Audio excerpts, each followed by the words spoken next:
Good morning, everybody. Welcome to Technique Tuesday. My name is Ali Board and I am broadcasting live on Facebook via my studio down in Farm Studio down here in Dorset. Now, you might be watching live on the Learning to Paint Facebook page. You might be watching it via catch up either on Facebook or possibly in other platforms such as YouTube, or you might be watching it on my website www.learningtopaint.co.uk. No matter where you are in the world or how you are watching me today, thank you very much for taking the time to tune in. I'm currently in the middle of a printmaking project. More information about that to come. But what I try to do every single week, as many times as I broadcast, those of you who take the time and trouble to tune in live are possibly joining in via the chat. Now, if you're new to Facebook or you feel a little bit scared about kind of commenting or any of those kind of things, please don't. We are an incredibly friendly community here on Facebook. So pop up, say hello, let me know where in the world you are watching from. And if I see your comment come in, then I will give you a shout out. Now, the lovely Rosie over in France has been our first commenter of the day. Thank you very much, Rosie, for tuning in. And she says it's sunny over there. It is beautiful here in Dorset today. A proper spring morning, slightly crisp in the air. I've already been out in the garden. The chickens are having a ball. The dogs have been for a walk. All's good in the world. Martina, good morning to you too. Now, Ali D is tuning in from Henley-on-Thames, sitting in a caravan with a temperature of at least 15 degrees. What's not to like about that? That's what I say. Lynn is saying good morning, Ali. Good morning, everyone. I do love it when you chat to each other. Much more important than talking to me. Talk to each other. That's what we're all here for. Julie over there in Australia. Hello, everybody. On time today. Hope all is well. Different time for you, Julie. 10 o'clock here in the UK. I can never remember what time it is where you are. Do let me know. Anne is saying good morning, Ali and friends. Isn't that lovely? We're all friends, aren't we? It's good to look out for each other.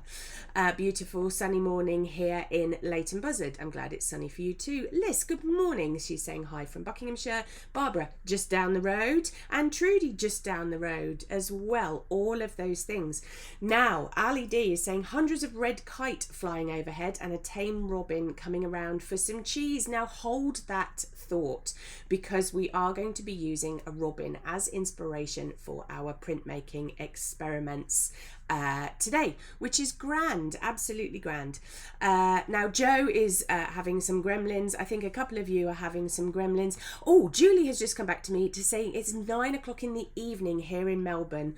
Goodness, Julie, I know everybody. I appreciate every single person that tunes in to the Technique Tuesday, but honestly, that kind of goes a little bit above and beyond, doesn't it, when you're giving up your evening in order to tune in and say hello. It's lovely to have you here. So shall we catch you up on what it is we've been doing? Now I'm going to take you to the overhead camera and kind of catch you up a little bit on what it is we've been doing and how we've been doing it, just in case this is your first, what's the word I'm looking for? Who knows on a Tuesday morning? In case this is your first Technique Tuesday and you haven't joined in before. So big blank canvas of a drawing board at the moment, but I have some goodies stashed away under here. Now, this is where we left it last week, wasn't it? I was telling you all about Dodgy Robin, and Dodge has been a regular visitor to the garden. Why is she called Dodgy Robin? Because they've only got one leg. Now, I haven't seen Dodge for a few days now, and if you want to read more about that, do go over to the Technique Tuesday blog on the Learning to Paint Facebook website. I am very much hoping that because robins are one of the first birds to mate and nest in spring in the UK, I'm hoping that she's sitting on a nest somewhere, and that's why I haven't seen her. Now, last week we were talking about taking a tracing from our photograph in order to create a printmaking plate. And I'm going to tell you more about those printmaking plates later on in the broadcast today. So I was using this photograph. I'd taken this photograph on my iPhone, and even though I've got a good iPhone, I was having to zoom in quite a lot, you know, that kind of pinch and push type way of zooming in on the camera on my iPhone. And even though I have a really good iPhone, Dodge was quite far away, so we had kind of a fuzzy outline. Now I took that tracing off of there, but when I looked at it, I really wasn't very happy with it at all. So of course, what did I do? I changed my mind. I didn't like that photograph. I wanted to do a better job of it. And so I went and looked at the photographs that I had taken in the garden, not just with my iPhone camera, but with my proper DSLR camera. Now that is a camera. Now some of you might have a really good camera. I'm very fortunate to have a camera like this. This is a Nikon camera. Please don't think I know what I'm doing with this, because I really don't know what I'm doing with it at all. This is very much a using it on auto and pointing and shooting, but there is absolutely no denying that I get a much better quality photograph. I know that smartphones are really good for convenience, but there is no doubt at all, even with my bad photography skills, that I get a better result out of this camera. Now, just before I show you the new bit of inspiration, I can see a couple of people have popped up. Looks like it's Anne's birthday this morning. Good. Have a wonderful, wonderful birthday today, Anne. You disappear off. Anita is in the room too. Who else is in? Fran over in Weymouth, she's saying good morning. Thea in South Derbyshire. Lots of people tuning in and finding me this morning. Thank you very much. So yes, Joey's going, ooh, posh camera. Yes, it is a bit of a posh camera. I do like my tech. I do like to try to understand my technology, but let's just show you why it's important, if you like to work from your own photographs, the difference between something that you get on an iPhone and something that you get even with my bad photography skills. So that's what I was working from. Now let's have a look at what I'm working from now. There is Dodge sitting in my crabapple tree. A much better photograph, a much better kind of close-up version, and much more characterful as well. So I'm still not entirely convinced whether that robin is male or female, but Dodge has got head tilted to one side. I can see a bit of twig. You can see that one little claw there coming over the tree, and that is their favourite place to sit. That's why I'm a little bit concerned about them, because I haven't seen them when they got tired, because obviously they've got one leg and they'd sort of perch. That was their favourite little place in the crabapple tree. So I'm hoping that Dodge is just around somewhere. It's just that I've not seen her. So that is the photograph that I am now choosing to work from, because I think it's more characterful. So let's take you back to the overhead. So that doesn't mean that this is kind of now going to get put in the bin. This is going to go into my line drawing folder, and I might just use it for another day. So what did I do? I've got so much to show you today.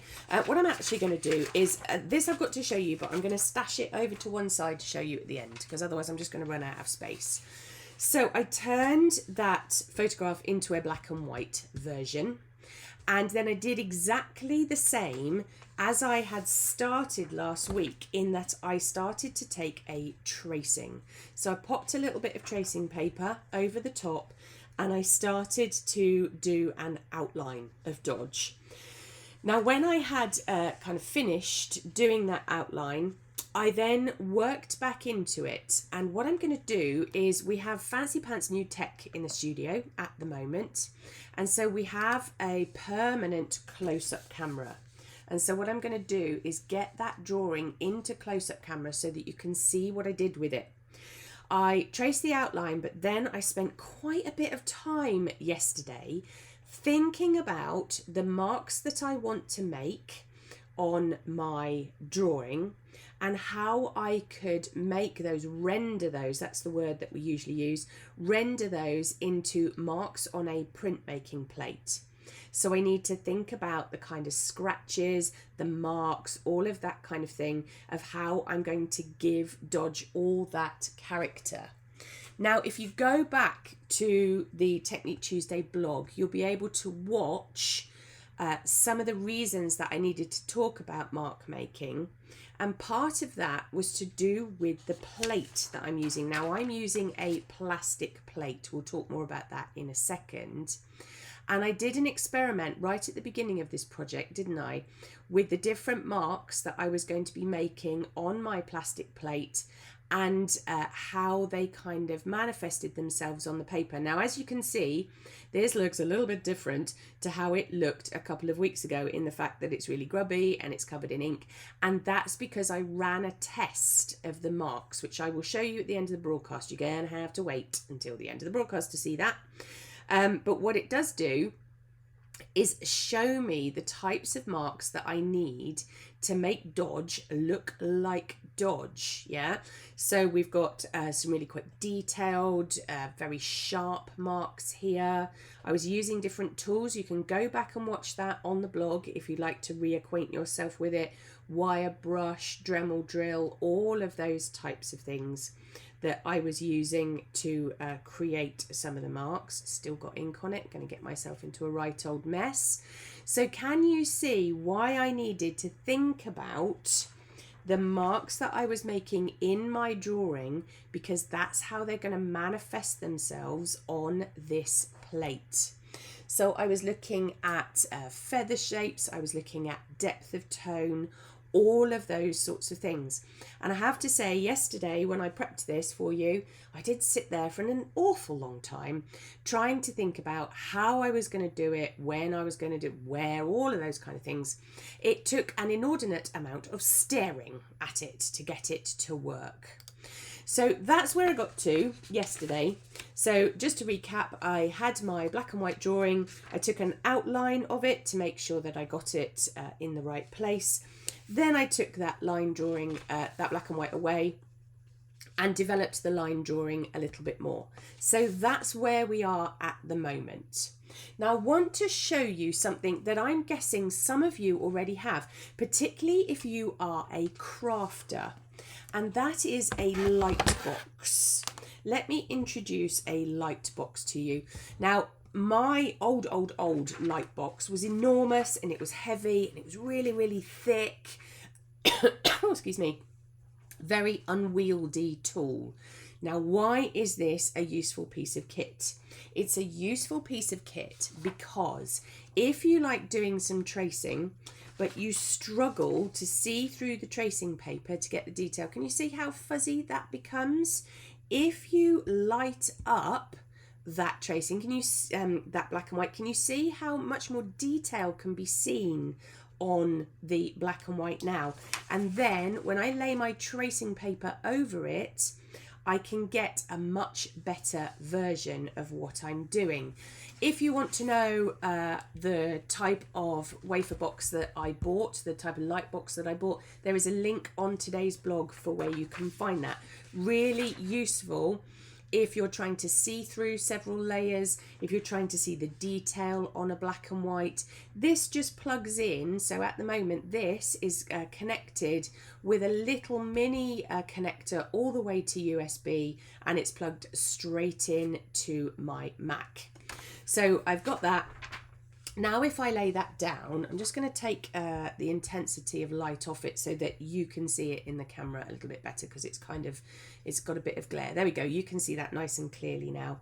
So can you see I've got good old Dodge there. I can see her very, very clearly indeed, and the marks that I make. But don't forget, we talked about this, didn't we? If I want her to be that way round on my plate, I've actually got to draw her in reverse. Oh, hello. So I need to turn that around, and that's how, when I put my plate down, that's how I'm going to trace. Now, you, the eagle-eyed among you, may also spot that last week I was talking about doing her portrait, but of course now I've decided to do her landscape. And so what that's doing is giving me plenty of scope to get her seen nice and easily. I haven't got to strain my eyes, any of that kind of thing. in order to create my line drawing. So it's all there ready to go. What's Ali D saying? Ali D is saying, oh, Ali, thank you so much. I bought a light box years ago and never known how to use it. Oh, that's brilliant. Then that's fabulous. That's exactly what we want out of Technique Tuesday. Now, before I start making marks on my plate, I need to think about how I'm going to do this. And I'm going to give you two scenarios. I could, if I wanted to, attach my plate there and just take my mark making tools. I've got a couple of them here. We talked about those on week 1, didn't we? And I could scratch back in that way. But there is another way of considering it that actually is appropriated from a different type of printmaking, and it's appropriated from lino cut. So lino cut is that where you have a sort of soft, either a piece of lino or there's better versions of that now, and you draw on it with a marker pen, and anything that is drawn in marker pen is the bit that you chisel out. Then you know which bits you're supposed to attack and which bits you're not supposed to attack. Now, there's pros and cons in terms of using that in this scenario. So I could go back over with a black marker pen, and we'll talk more about that in a second. I could draw dodge on here, and then I could make sure that I scratch away all of the black so that I'm making really nice marks on my plate. Now, it does make it slightly easier to do, and it does make it slightly easier to see when you're doing it, but the disadvantage of it is that you can't see the depth of the mark that you're making. Of course, the disadvantage of doing it without drawing it first is that you've got to keep this stuck to your tracing, you've got a much bigger thing to consider, all of that kind of stuff. But if you were doing it at home on your own, I think what I would recommend that you do is to just pop your plate over the top of your tracing paper and do it that way, because nobody else needs to see it, only you, and you'll be able to gauge it better. But because I'm doing this for a demonstration, I'm actually going to choose the marker pen technique so that in the camera you'll be able to see it much more clearly, and we can talk about the marks that I'm making and why I'm making them in that way. So what I'm going to do is I'm going to get a couple of little hinges of framers tape. Let's line this plate up exactly where I want it to be to make sure that dodge is kind of in the middle and the branch is where I want it, all of those kind of things. Then I can hinge it down with my bit of tape, and then this can move around and I don't have to worry about it. It also means that I can give some really good thought to the marks that I'm making and why I'm making them. So I've got a Sharpie marker pen here. There's lots of permanent marker pens. I'm using a Sharpie because it dries pretty quickly on the plastic. It dries on the plastic and stays on the plastic. You're not going to smudge it. And I do like a double-ended pen. So we've got thick that end and we've got fine the other end. And so let's just check that it's working all right this morning. That's the one thing I didn't do before I went live. Actually, it's fine. It is kind of on its way out, this pen. I did have a feeling it was. But let's just get it back into life again. There we go. Phew! Didn't want that to happen live, really. And then what I'll do is I'll get into close-up camera and I'll transfer dodge onto the plate so that you can see it nice and clearly. There we go, trying to make sure that we've got no shine. No, I don't want that end, Ali, I want that end. So I'm going to use my Sharpie to go over the marks that I made. Now I'm thinking really hard, not only about the contour of my robin, but also the marks that I'm making that show how fluffy she is, or where her feathers are, or the direction of her feathers, or any bits of character that I might want to consider. Now I'm going to colour in her eye, going to leave a slight highlight in it. This doesn't have to be neat and tidy. I'm choosing to make it neat and tidy because I don't want there to be any issues when I come to scratching the plate later on. So we've got the little bit on top of the head. Let's show you that reference again. Admittedly, the reference, of course, is the other way around. But let's show you that reference again. So where that kind of browny grey meets the orangey red, that needs to be thought about. But I don't want it to be a solid line. I want to break that line up. And so I have to think about the marks that I'm making to create that.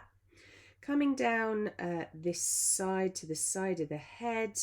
Then we've got that other eye in there. Let's just leave a slight highlight. This is very fine and finicky for me, isn't it? I think that eye is slightly squiffy. Let's just push that out a little bit. That's better. Now the beak is face on, which does pose a problem.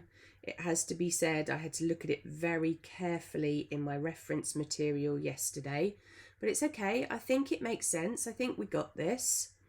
And then we've got those few feathers leading up to the beak and the other side of that orangey colour over there. Then we've got the neck coming round because she's a fluffy article.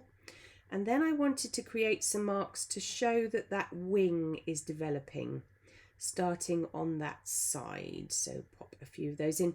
You can see that I continue to use that dot dash method, which I talk about a lot, no matter how I am painting. So it might be a watercolour, it might be an oil, it might be a pastel.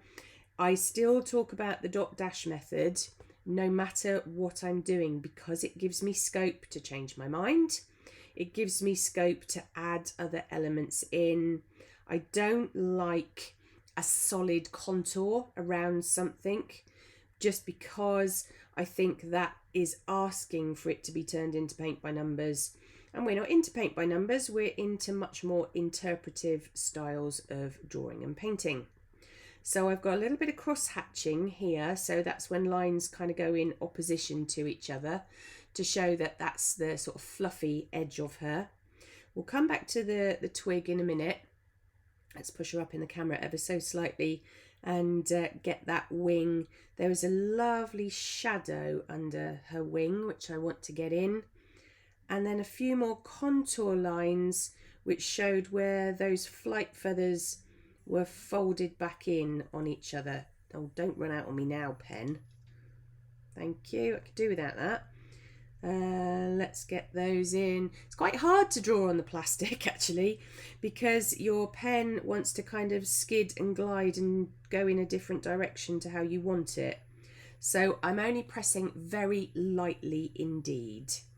Let's get that tail in, and we've got a few feathers folded underneath in that tail. Let's get those in. I've kind of left, oh sorry, out of shot.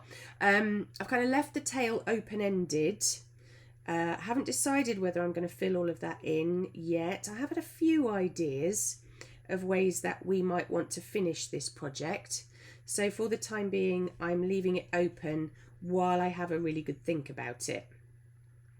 Let's get that kind of depth of shadow in. I think my pen doesn't like it when I draw fast. I think that's the problem with it. So we'll get that in. And then we've just got the kind of the fluffy belly of our robin. Let's get that in with a few marks being made there. Then we've got that amazing single talon coming down that wraps around the branch. And we've got a bit of dotting and dashing here. Her feathers get really fluffy where she meets the twig.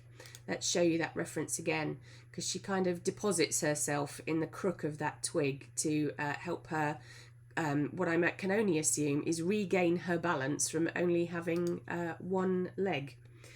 And then we'll get the cross hatching in here, bit of it in there, coming around, and then that's the majority of our robin all complete. But we do need to think about the twig. Now it would be tempting to do very similar marks on the twig, but we need the twig to look both in front of our robin and underneath our robin. So I'm going to do something called bracelet shading with that. Let me get that little leaf bud in, because it had this fabulous point on it. My crabapple tree is about to burst into leaf, which is very exciting. because the winter has seemed a long one, hasn't it? And so to see things coming up and out, and the green coming back into the garden has just been an absolute delight. Now, whilst I'm drawing this in, I can tell you all about Plan B, just in case you don't know about Plan B. Plan B is a project that I currently have going on where I'm trying to change the landscape of my back and front garden, create them so that they are a little bit more wildlife friendly, and use them as inspiration for things like this, for Technique Tuesday, because it's very important to me that I kind of record the wildlife that's around me. And I'm using my Plan B project to inspire me this year and probably until the end of time, because I think that's how long it's going to take me to get my garden sorted. Right, I'm just looking at the twig itself, disappearing off over to that left-hand side. Now let's have a look at that bracelet shading. So instead of the cross-hatched kind of fluffy quality that Dodge has got, I'm trying to get my lines to wrap around my twig to give the twig that illusion that it is cylindrical. So they're kind of wrapping around just like a bracelet, hence the reason that it's called bracelet shading. So we'll come up and around, and I want to make that kind of edge kind of nice and dark to contrast against Dodge.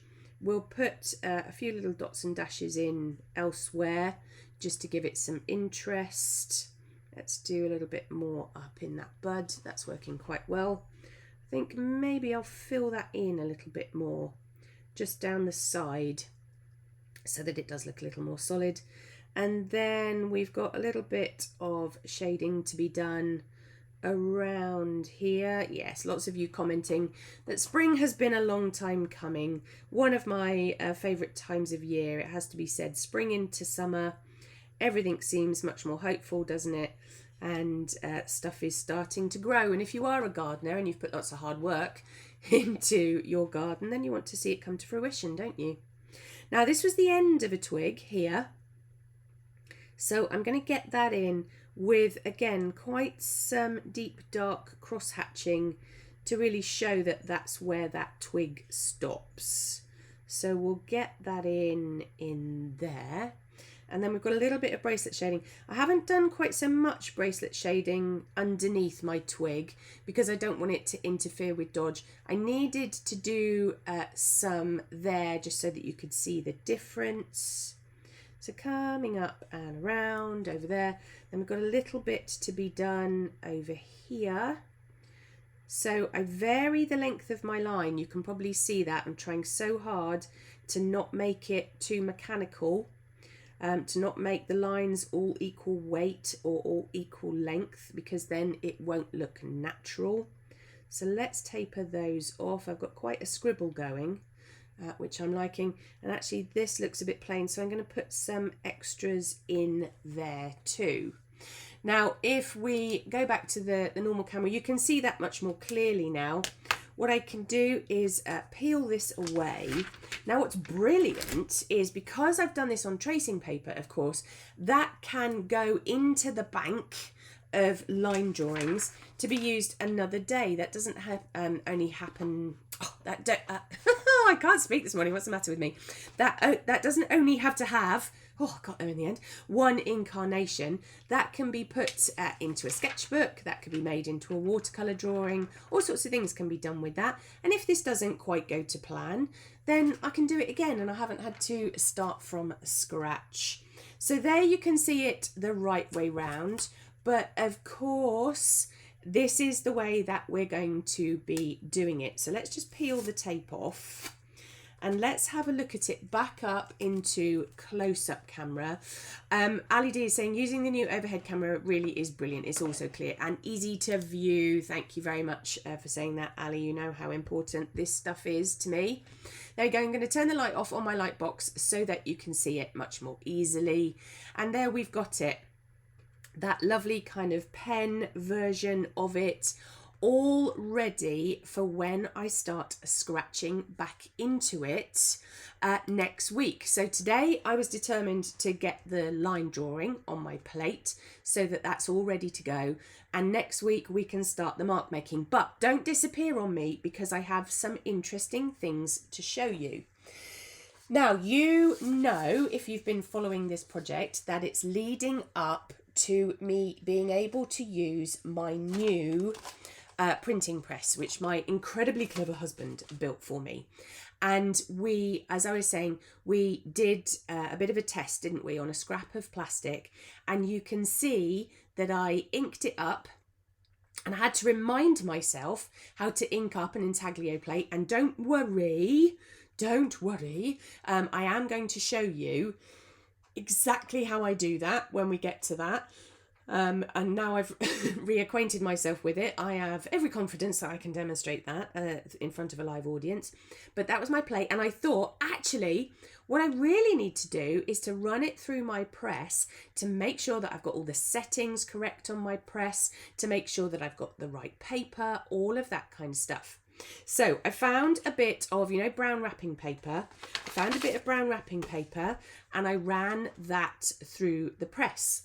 Now, when it came out, I was kind of all really happy and skippy because it came out. Wasn't as clear as I wanted it to be, but that was my first inking, and I was trying to remind myself how to do it. I was trying to remind myself about how you get the ink away from the edge, all of those kind of things. So that was my first run. And then look what happened on my second run when I had practiced a little bit more. Look at that beautiful thing. Isn't that awesome? So this is cartridge paper. This is plain old cartridge paper. And look how brilliantly that has come out. So you've got all sorts of marks being able to be seen. So we had the scratching tools, the various scratching tools that I had. We had a bit of wire brush. We had the Dremel drill. Do you remember that little wire brush in the Dremel drill? All of that kind of stuff. We had a different wire brush, a slightly heavier wire brush there. And then at the bottom, do you remember I used my knife to scratch into the plastic? We had a different version there. And then you have this at the bottom where I didn't take all of the ink away. And so I didn't clean it as well as I could. So you've got a little bit of extra ink on there smudged in. So it just goes to show how sensitive the new press is. And then you have something here. So can you see this little area in here, where the ink has been removed, but it's a slightly different colour to what's going on the cartridge paper, and that's called plate tone. And what that does is give your plate a bit of atmosphere. So I am chuffed to bits with how that's come out, because this was only my second inking up. I had to remind myself how to do it, because there is a very particular process that you need to go through to get the right amount of ink. I'm really happy with the amount of detail that came out of it, using the wire brush, all of those kind of things, and reminding myself that actually cartridge paper is perfect for taking a plate of this kind off. I didn't have to have the press set particularly hard. All of those things are to come in my demonstration in the coming weeks. But next week, what we're going to be talking about is that scratching back in, is how to create our texture, all of those kind of things. So I am very much hoping that you will tune in next week to see all of that go on. Have you any idea how chuffed I am with this? I literally did a little happy dance when it came out. I was skipping from side to side, all from a little bit of plastic and a scratching tool. So it just goes to prove, doesn't it, that actually with a little bit of knowledge and a little bit of patience and application, you can create yourself some really interesting pieces of artwork. Now, thank you very much for tuning in this morning. It's lovely to have you here live. And if you're watching on catch up, please do share share this broadcast with all of your arty friends, won't you? We try to make the Learning to Paint community as big as we possibly can, because we all have this incredible wealth of knowledge that we can share. It's not just about me telling you what to do, it's about you imparting all the things that you have learnt too. Now, I've got a busy week ahead of me. I'm back teaching in Wales tomorrow. So if you're in the area of Abergavenny, or you might even have signed up for my workshop tomorrow, we will be doing some cow portraits. I'm really looking forward to that. Be nice to get in the car and do a bit of travelling again. And then actually this weekend, I'm off with having a day trip out with my mum. It is, of course, Mother's Day here in the UK this weekend. So I'll be disappearing from your screens for a little bit of time, but do not worry. I will be absolutely back on your screens next week for the next instalment for part 4 of our printmaking project, where we are getting Dodgy the Robin immortalised on our dry point plate. So until I see you next time, please take lots of care of yourselves, won't you? It's been lovely to share this project with you, and I'm looking forward even more than I was already to developing this project further. You take care of yourselves, won't you? Take care, people. Bye-bye.